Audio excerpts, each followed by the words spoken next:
Visite virtuelle du studio de Mathilde sur le campus de Rennes 2. Sa Martinique natale est bien loin depuis qu'elle s'est inscrite en administration économique et sociale. Il lui faut vivre le dépaysement dans le confinement.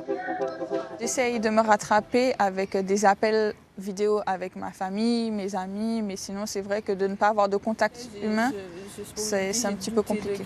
On se met toutes les deux devant la feuille puis on essaye de faire des exercices et au pire on se pose des questions si on n'y arrive pas. Au moins de travailler à deux, ça nous permettra de travailler parce que si tu es seul, tu n'arrives pas forcément à te motiver. Étudier seul ou par téléphone avec les amis, tout passe désormais par l'enseignement à distance, ce qui demande plus d'autonomie et d'autodiscipline et surtout beaucoup plus de travail, la lecture de documents remplaçant désormais les cours.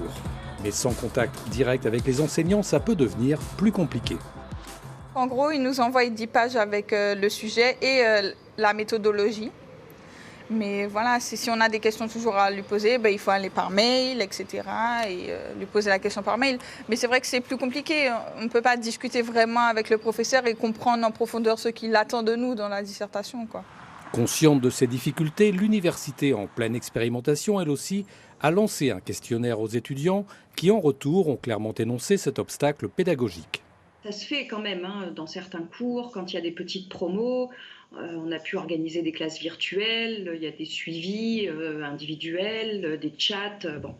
Mais quand on est sur des grosses promotions d'étudiants et qu'il faut passer en ligne un cours qui s'adresse au départ à un amphithéâtre qui compte 200 étudiants, là l'interaction elle devient beaucoup plus compliquée à mettre en œuvre pour les enseignants.